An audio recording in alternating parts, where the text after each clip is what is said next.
마태복음 5장 13절에서부터 16절까지 말씀입니다.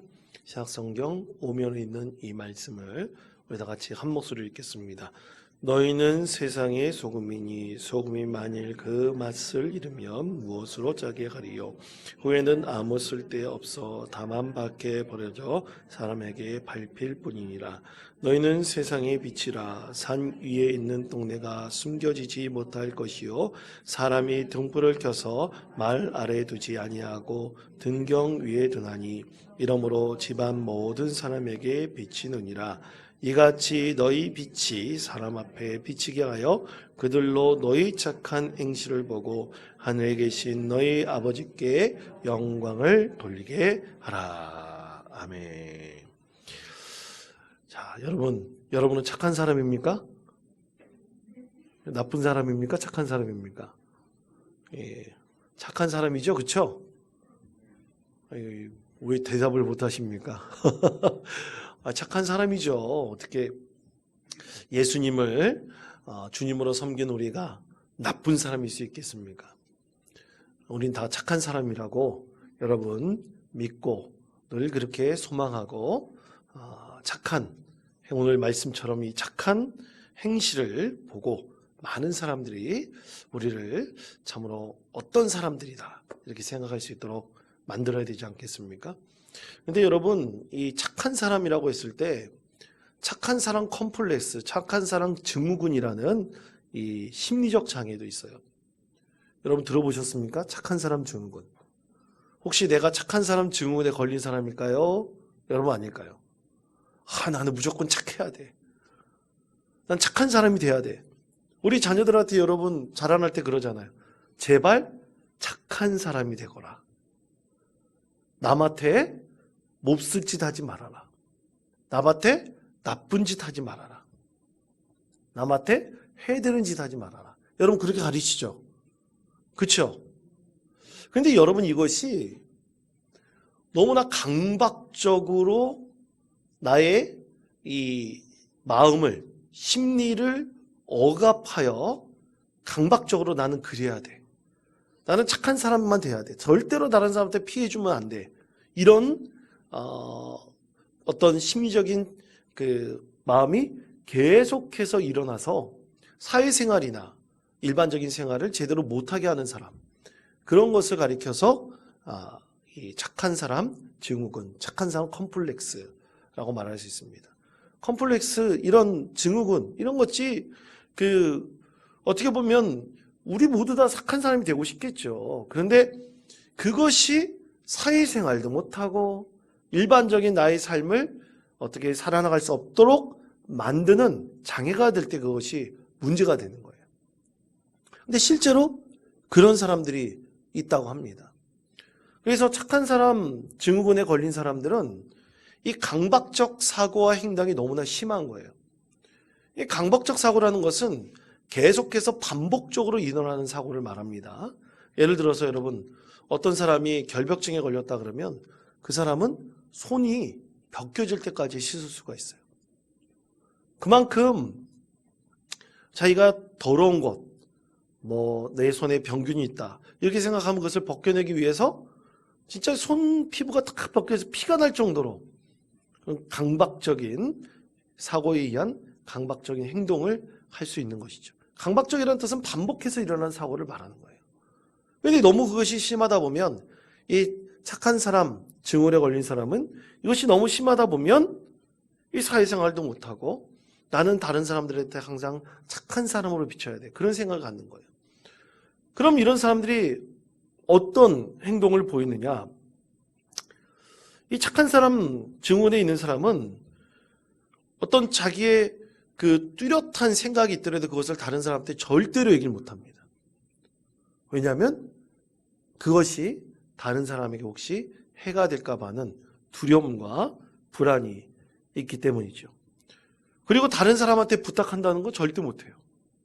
왜냐하면 다른 사람한테 피해를 줄 것 같은 강박적 사고가 있기 때문이죠. 그리고 누가 말 한마디 하면 그것에 큰 상처를 받아요. 왜냐하면 그 사람이 나를 나쁜 사람으로 생각할까 봐. 그런 마음을 갖게 된다는 거예요.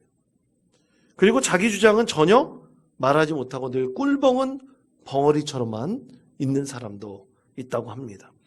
자신감이 점점 떨어지고 양보와 배려심이 사실은 진짜 자기의 어떤 자존감을 통한 양보와 배려심이 아니라 그저 그래야 된다, 그렇게 해야 된다는 강박적 사고에 의한 행동으로 나타날 수 있다는 것이죠. 그러면 여러분, 그리스도인은 오늘 말씀의 제목이 보면 너희 착한 행실을 보거라 그랬잖아요. 그럼 그리스도인은 다, 우리는 항상 착해야 돼요. 우리는 다 선해야 돼. 이 착한 사람 증후군에 걸려있는 사람들일까요? 과연 그럴까요? 우리 예수님께서 착한 행실에 대해서 말씀하신 것, 과연 무엇이겠습니까? 우리가 다 그렇게 이 어떤 증후군이나 장애가 있는 사람처럼 과연 그렇게 말하고 또 생각을 가지고 또 행동하라는 것, 과연 그것이 하나님의 뜻일까? 결코 그렇지 않을 것입니다. 오늘 말씀에서 예수님께서는 예수님의 말씀을 들으러 오는 참 많은 그리스도인, 많은 사람들에게, 그리스도인이 아니죠, 여기서는 많은 사람들에게 너희의 착한 행실을 보여 하나님께 영광을 돌리게 하라, 그렇게 예수님께서 말씀하셨습니다. 왜 이렇게 말씀하셨을까요? 여러분, 유대인들이 생각했던 그 착한 행실이라는 것이 과연 무엇이길래 예수님께서 다시 강조해서 착한 행실을 보이라 말씀할까요? 여러분, 예수님 당시에 살았던 유대인들은, 그들은 늘 613가지의 율법에 따라 사는 것이 선한 삶이라고 생각을 했습니다. 여러분, 그러면 율법이 잘못된 것입니까? 율법이 나쁜 길로 막 인도하는 것일까요? 결코 그렇지 않을 거 아니겠습니까? 그러면 여러분, 한번 생각해 보세요. 유대인들이 하나님께서 말씀하신 그 율법과 또 토라에 적혀 있는 613가지, 613가지의 율법을 그대로 지키면 유대인 사회가 좋아져야 될 거 아니에요. 그렇죠? 논리적으로 따지면 그렇지 않습니까? 그렇죠? 여러분, 우리나라에 법이 있잖아요. 여러분, 법 잘 지키죠? 당연하죠. 여러분, 법 안 지키십니까? 당연히 법 지키죠. 뭐 속된 말로 말하면 좀 죄송합니다만 아무데나 가서 뭐 소변 대변 보시는 거 아니잖아요. 다 윤리적 도덕적으로 법에 있는 거 다 지키지 않습니까? 우리 조그만 것도 다 지키잖아요. 그렇죠? 그러면 세상이 더 어떻게 돼야 돼요? 좋아져야 되잖아요. 논리적으로 본다면 그렇지 않습니까? 유대인들이 이 율법이 좋은 말씀 그대로를 다 지키면 세상이 좋아져야 되는데, 예수님 말씀에 보면 너희 착한 행실을 보고 그것으로 하나님 영광 올려드리라 그랬어요. 그렇게 말씀하신 이유를 보면 유대인 사회가 전혀 그렇지 않다는 얘기죠. 이건 우리 사회도 마찬가지입니다. 예전에 제가 대학원에서 박사과정에서 공부할 때 이 상담학에 여러 사회적 분야에 관한 책들도 있습니다. 그 책 중에서 교수님께서 읽어보고 꼭 이것에 대해서 과제로 서로 토론해보자, 그래서 읽은 책이 한 권이 있는데, 도덕적 인간은 왜 나쁜 사회를 만드는가라는 책이 있습니다. 도덕적 인간은 왜 나쁜 사회를 만드는가. 이 제목이 굉장히 비판적이죠. 그래서 책을 읽어봤어요. 이 책은 이 사회의 여러 가지 잘못된 나쁜 사회의 모습으로 보이는 여러 가지 것들을 심리적인 것으로 해석을 해놨어요. 굉장히 인상적이었습니다. 근데 이 세상이 나빠지는, 우리 같이 선한 사람들이 있는데 세상에 점점 나쁜 일들이 자꾸만 일어나는, 나쁘게 보이고 나쁜 사회로 변해가는 것 같은 그런 이유가 무엇인가를 몇 가지 심리적으로 해석을 해놨어요. 첫 번째는 솔로몬 애쉬의 동조 실험이라는 것이 있습니다. 솔로몬 애쉬의 동조 실험. 이게 무슨 뜻이냐면 아주 간단히 말해서 이런 거예요. 여러분, 한 100명의 사람들이 있습니다. 여기 있는 사람이 한 100명이라고 생각해 보세요. 근데 어떤 문제를 냈어요. 문제를 냈는데 한 90% 정도 되는 사람들이 다 틀린 답을 제시를 했어요. 한 90% 이상이 틀린 답을 제시했어요. 그것이 맞는 답이라고 얘기한 거예요. 틀린 답을 맞는 답이라. 근데 참 희한하게도 그 안에 있는 10명이 있지 않습니까? 10명은 맞는 답을 제시를 했어요. 맞는 답을 제시했는데 희한하게도 이 90명이 다 되는 사람들이 자기네들 틀린 답을 해놓고서 이게 맞는 것이라고 우기는 거예요. 우기면 나중에 10명이 어떻게 되냐면 우리가 틀리나 보다. 그런 생각을 갖는다는 거예요. 이것이 솔로몬 애쉬의 동조 실험이라는 것입니다. 그런데 이 세상 사람들도 그런다는 거예요. 잘못된 것을 보면서도 그것이 맞다고 막 하잖아요. 그러니까 잘못된 것을 보고도 그게 관행이다. 우리가 여태까지 해왔던 것이다. 그러면 그것이 맞는 것인가? 관행을 그냥 잘못된 법을 어기는 거라도 맞는 것이다 그러면 그냥 맞는 걸로 내버려 두는 거예요. 왜? 나에게는 별로 지장이 없기 때문에. 그러다 보면 그 사회는 점점 어떻게 진다는 것입니까? 나쁜 사회로 발전해 간다는 것이죠. 또 두 번째 있어요. 이상하게 사람들은 힘없는 사람에게는 굉장히 법이 관대하지 못하고 굉장히 철저하고 힘 있는 사람들에게는 법이 되게 관대합니다. 근데 그것이 법만 그런 게 아니라 우리도 그래요. 우리도 그래요. 자기가 힘을 갖고 있잖아요. 그러면 힘을 갖고 있으면 자기하고 동조하는 사람들이 있을 거 아닙니까? 그런 사람들한테는 되게 관대해요. 그래. 내가 그렇게 해줄 테니까 그렇게 해도 돼. 근데 힘없는 사람들한테는 그저 철저한 거예요. 내가 힘이 있으니까 나하고 함께하는 사람들은 그래도 돼. 근데 이것이 세상에 많은 사람들도 힘 있는 사람들은 그래도 되는구나. 어떻게 보면 부러워하고 그렇게 관념적으로 생각을 한다는 거죠. 또 세 번째는 이런 게 있어요. 이상하게 개인이 어떤 집단이 가지고 있는 분위기 있잖아요. 분위기에 그냥 순응하려고 하는 경향이 있는 거예요. 그러니까 누가 바른 얘기를 하잖아요. 그럼 바른 얘기하는 사람이 속된 말로 찍히는 거예요.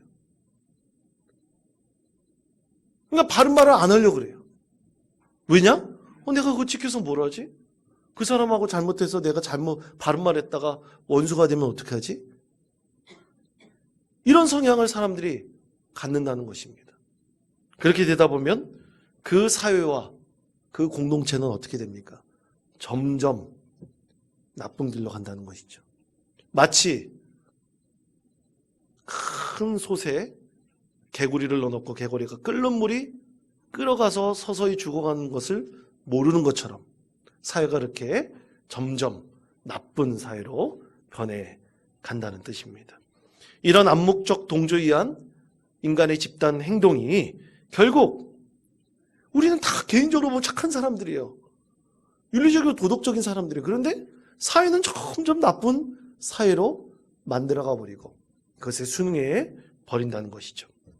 그래서 그 책을 읽으면서 참 많은 공감을 갖게 되었습니다.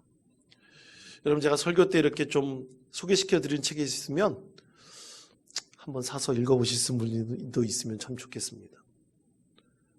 왜냐하면 이런 책들이나 이런 문학적인 또 문화적인 것들이 이 사회에 나타나는 여러 가지 현상들을 그대로 반영하고 있기 때문이에요.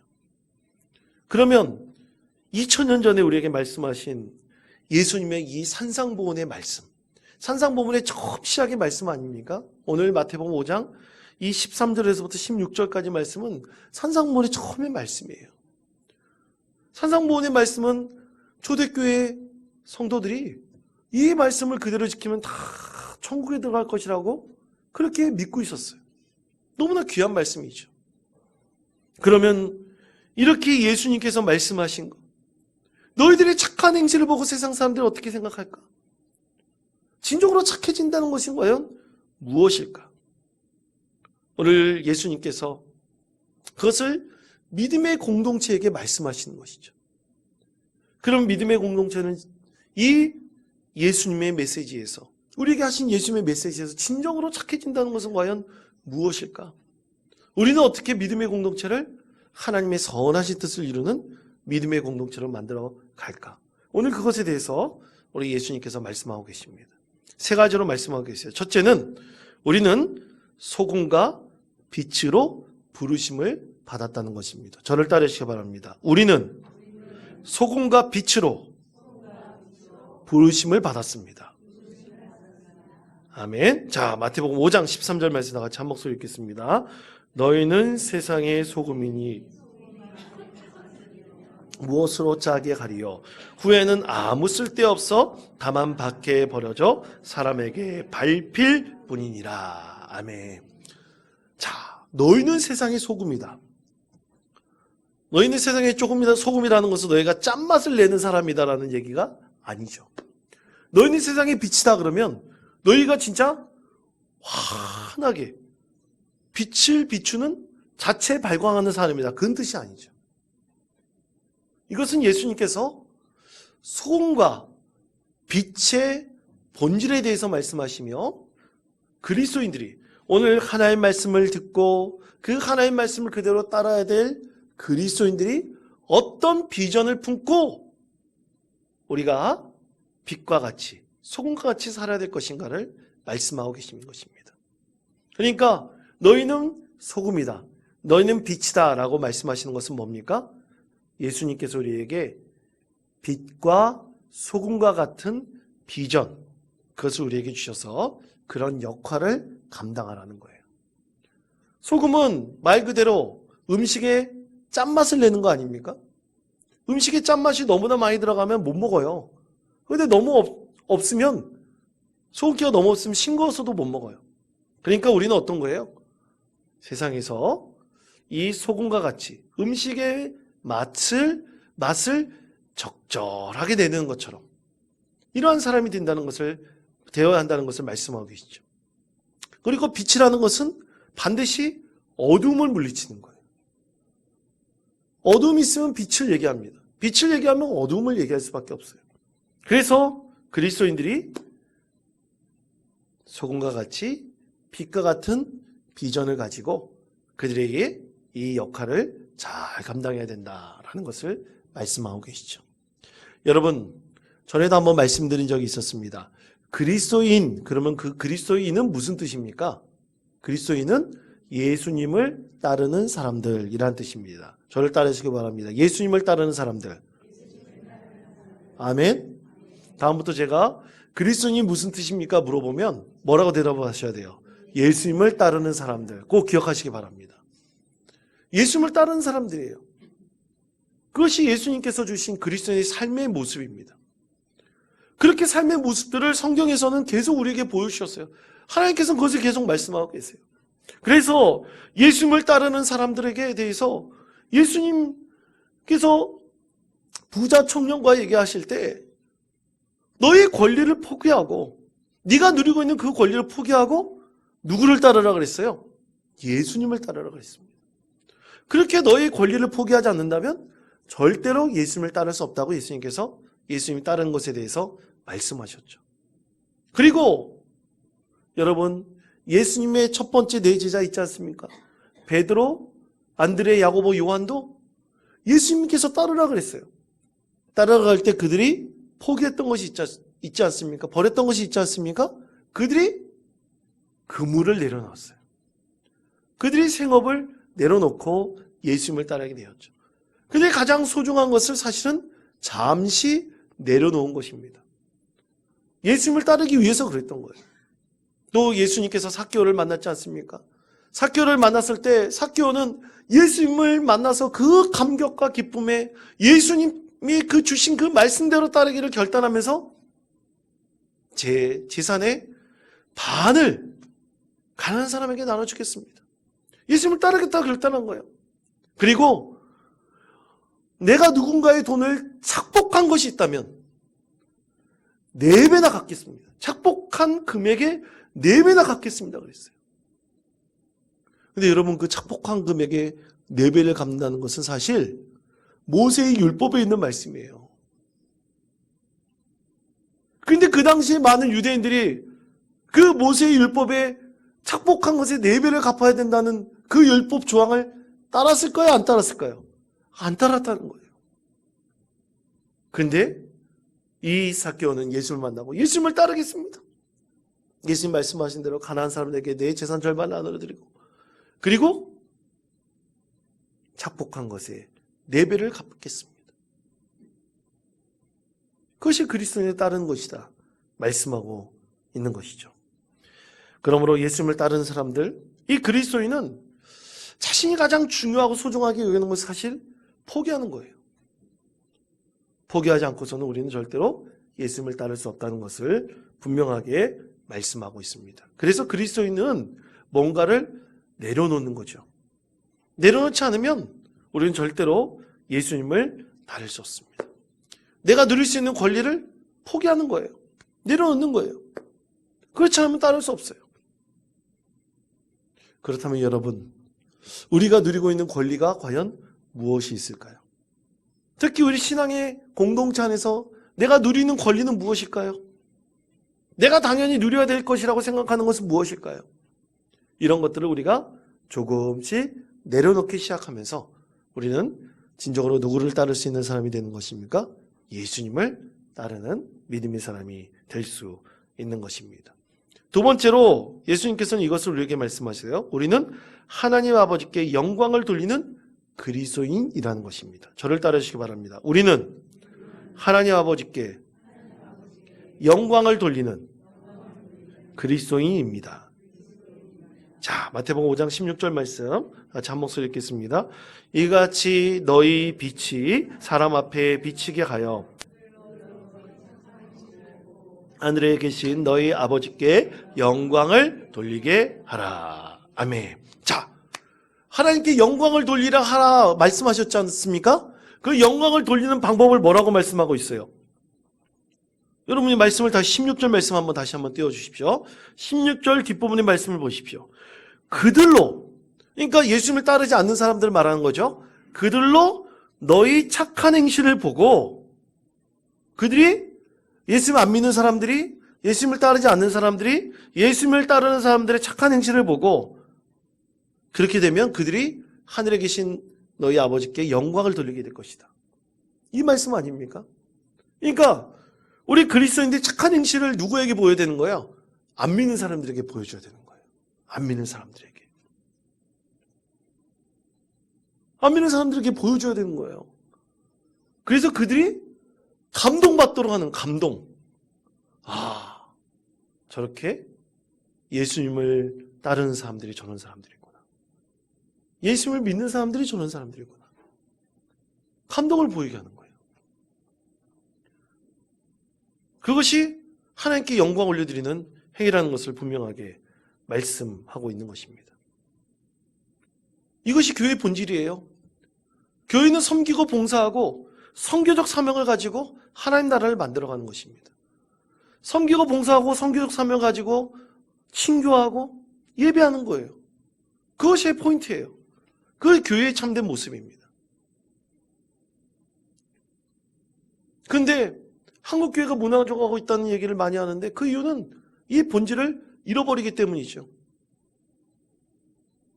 그거는 우리가 과연 지금 어떠한 그리스도인다운 삶을 살아가고 있는지를 우리 믿음의 공동체 안에서 직접 보면 되는 것입니다. 그리고 알 수 있는 거예요. 사실 그리스도인들은 세상을 거슬러서 사는 사람들이죠. 세상에 순응해서 사는 사람들이 아닙니다. 세상을 거슬러서 사는 사람들이 바로 그리스도인들입니다.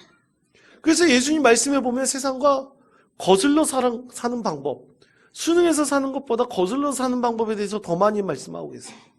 자, 대표적 예를 들어볼까요? 예수님께서는 상석에 앉으라 그랬습니까? 낮은 자리에 앉으라 그랬습니까?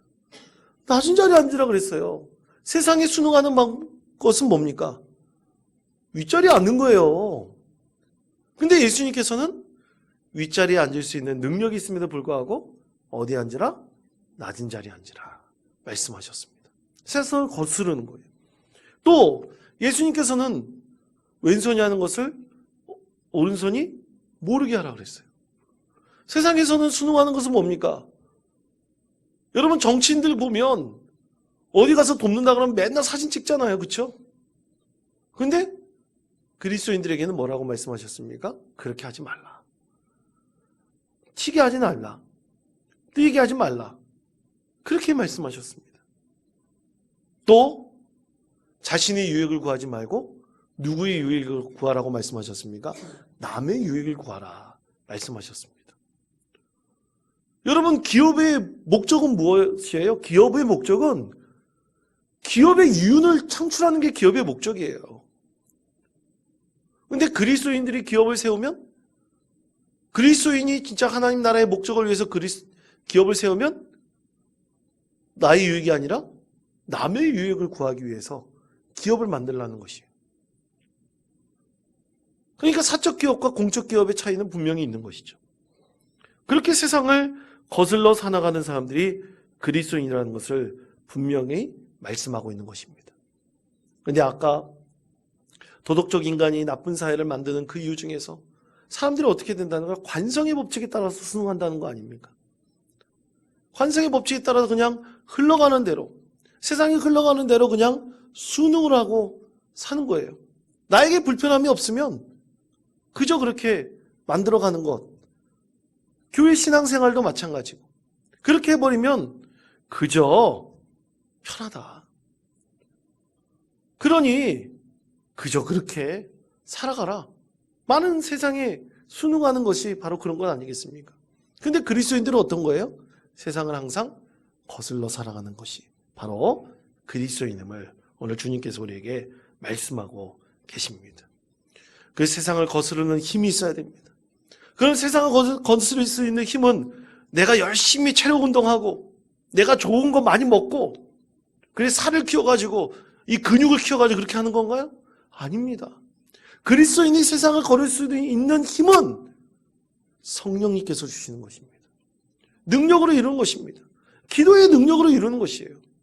우리가 기도하지 않고서 세상을 거스를 수 있는 힘, 성령님께서 우리에게 결코 주시지 않습니다. 성경 말씀에 보면 수많은 사람들이 늘 세상을 거스르기에 최선을 다하는 모습들을 우리에게 보여주고 있어요. 그래서 하나님께서는 그들을 택하셔서 그들을 통해서 하나님 나라를 이루어 가셨고 하나님의 뜻을 그들을 통해서 이루어 가셨던 것입니다. 사랑하는 성도 여러분, 이런 믿음의 성도, 이런 그리스도인 되시기를 간절히 축원드립니다. 세 번째는 이것입니다. 우리는 예수님의 사랑을 실천하는 사람들입니다. 저를 따라 주시기 바랍니다. 우리는 예수님의 사랑을 실천하는 사람들입니다. 아멘. 그렇습니다. 그리스도의 사랑을 실천하는 거예요. 나의 사랑을 실천하는 게 아니라 누구의 사랑을 실천하는 겁니까? 그리스도의 사랑을 실천하는 거예요. 이것이 핵심적인 오늘 주님께서 주신 메시지인 것이죠. 야고보서는 항상 우리에게 말씀합니다. 하나님께서는 야고보서를 통해서 행함이 없는 믿음은 죽은 믿음이라고 말씀하셨어요. 실천하는 사랑이 있어야 됩니다. 나를 위해서 실천한 것이 아니라 그리스도를 위해서, 하나님 나라의 영광을 위해서 실천하는, 사랑을 실천하는 그리스도인이 되어야 된다는 것을 분명하게 말씀하고 있습니다. 그래야 사랑은 거짓이 없고 사랑은 불의를 보고 기뻐하지 않냐고 진리와 함께 기뻐하는 것이다. 고린도전서 13장에서 말씀하고 있지 않습니까? 사랑은 그런 거예요. 사랑은 바로 불의를 보고도 기뻐하지 아니하는 것이며 또 늘 진리와 함께 기뻐하기를 구하는 것입니다. 그래서 모든 것을 참고 모든 것을 믿으며 모든 것을 바라고 모든 것을 견디는 것이 사랑이죠. 그러므로 사랑하는 원통교회 성도 여러분, 우리가 반드시 그리스도의 사랑을 실천하기 위해서는 무엇을 해야 합니까? 우리는 반드시 우리가 이 세상에 빛과 소금의 역할을 감당하도록 그 비전을 주심으로 우리가 부르심을 받았다는 것이고, 그리고 우리가 늘 하나님 아버지께 영광을 돌리는 그리스도인으로 우리가 부름을 받았다는 것이며, 그리고 주님의 사랑을 실천하는 것이 바로 참된 그리스도인임을 여러분들 기억하시며, 믿음 가운데서 우리 믿음의 공동체를 세상에 순응하는 공동체가 아니라 세상을 거스르는 참된 영적인 성령이 충만한 믿음의 공동체로 세워나가시기를 바랍니다. 그때 하나님께서 여러분을 통해서 반드시 힘을 주시고 능력을 베풀어 주실 것입니다. 우리가 점점 세상에 순응하다 보면요, 그리고 용기를 잃어버리면요, 세상은 우리를 파괴할 거예요. 하나님 나라를 이루지 못하게 만들 거예요.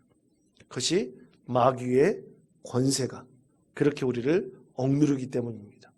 우리가 성령의 능력으로 이 모든 것을 거스릴 수 있는 믿음의 성도 되시기를 바라며, 여러분, 한국교회가 세워질 수 있었던 이유는 많은 선교사들이 그렇게 세상을 거스르며 이 땅 가운데 복음의 씨앗을 뿌리고 그들이 희생했기 때문이에요.